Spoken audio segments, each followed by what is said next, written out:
Suns are leading the Clippers 3-1 in their first-round matchup. And the big blow for LA, Kawhi Leonard is once again out for tonight's matchup, while the Suns have a chance to advance to the second round of the playoffs. For key players Devin Booker and Kevin Durant, their impact on the team's playoff run has been crucial. And while they've been balling, DeAndre Ayton says the duo has set clear expectations. Us having KD, I feel like, KD's kind of set the bar, for those two to really just go out and understand that they are who they are, and they carrying us in every game. So I think the expectation every night for booking him is out the window.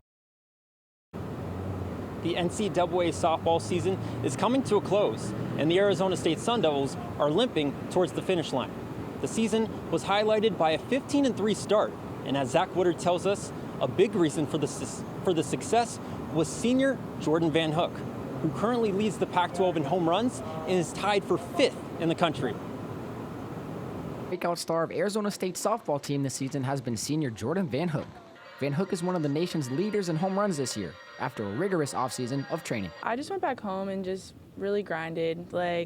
Obviously, that was a goal for me to come back and have a successful year. So I just worked really hard with my dad, hitting, working out with my personal trainer back at home, and just doing all the stuff I needed to prepare for this season. After little to no playing time in the outfield for her first 3 years, VanHook made the decision to enter the transfer portal, one of 8 girls from last year's squad.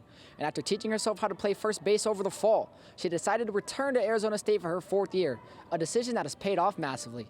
Just had people just be behind my corner, kind of self-taught, and just making that little adjustment as best as I can to get myself in the lineup every day.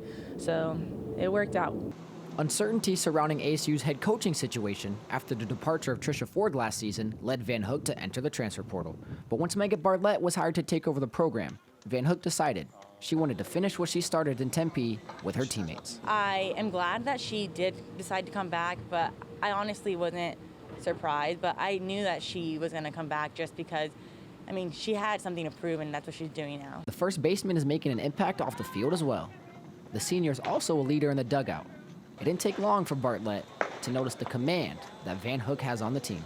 She's just an outstanding kid. She's mature, she's kind, she's a great teammate. When she does speak, it's one of those kids that everybody listens, right? They want to know what she has to say, and really, I think Jordyn's opinions just carry so much value. Seeing the Diamond for the first time as a consistent starter this season, VanHook has let her bat do most of the talking. In Tempe, Zach Woodard, Cronkite Sports. The Arizona Cardinals are getting set for the NFL draft on Thursday in Kansas City, and analysts speculate that they'll be eager to trade their 3rd overall pick. But Jonathan Gannon, he's not going to be distracted by that Kansas City barbecue. He says they will be aggressive in his first draft as head coach. I honestly don't pay attention too much to outside mock drafts and opinions of players. We have a good process that we go through to vet all that, and that's been going on for a couple months here now. But excited for next Thursday, and you guys should be too, because we got a really good plan. Phoenix Rising completely overhauled its roster this past offseason. One name they brought in was Emil Cuello, a former MLS draft pick and SMU Mustang who's bringing his talents to the Valley. Cronkite Sports reporter Nick Petrisky has more on his story. One of Phoenix Rising's 18 new additions is attacking midfielder Emil Cuello. Cuello moved from Argentina to Utah when he was 5 years old, but his passion for the beautiful game came up with him to the States. As an Argentinian, I was raised with a lot of passion for football, so that's why I'm out here now. After playing the travel soccer circuit, Cuello decided to attend SMU, where he played all 4 years, being named AAC First Team All-Conference his senior year.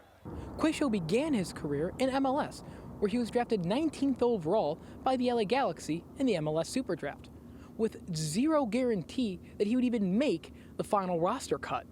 Unless you're drafted Generation Adidas, you have no guaranteed contract. So I was drafted, but I knew that I was not signed on the team. Cuello earned his contract and played 2 years in LA before playing for San Antonio FC and Sacramento Republic. Now in Phoenix, Cuello started the first 5 games of the season playing all over the pitch. He's a player that has added the most minutes in the squad, not just in the regular season or Open Cup, also in preseason. And he's a guy that's played multiple positions for us, and I think he's done a good job in all of them. During the first 5 games of the season, Cuello played each game with a partially torn labrum, an injury that the midfielder is currently recovering from. The recovery process is pretty quick. It's just like 5 days of pretty much no very light load. But when healthy and on the field, Cuello creates danger for opposing defenders. He just reads the game really well. He knows what he's able to do, and we know what he's able to do on the ball, so we try to get it to him as much as possible to create that danger for us. In Phoenix, Nicholas Patrisky, Cronkite Sports. The Suns will be at Footprint Center for a 7 o'clock tip-off against the Los Angeles Clippers tonight. Should Phoenix win the series, they'll move on to face either the Denver Nuggets or Minnesota Timberwolves, with the Nuggets currently leading that series 3-1. That does it for today's Cronkite Sports Report. The cameras are being set up. The fans, they're starting to pile in. They're getting ready. Maria and Connor, are you ready?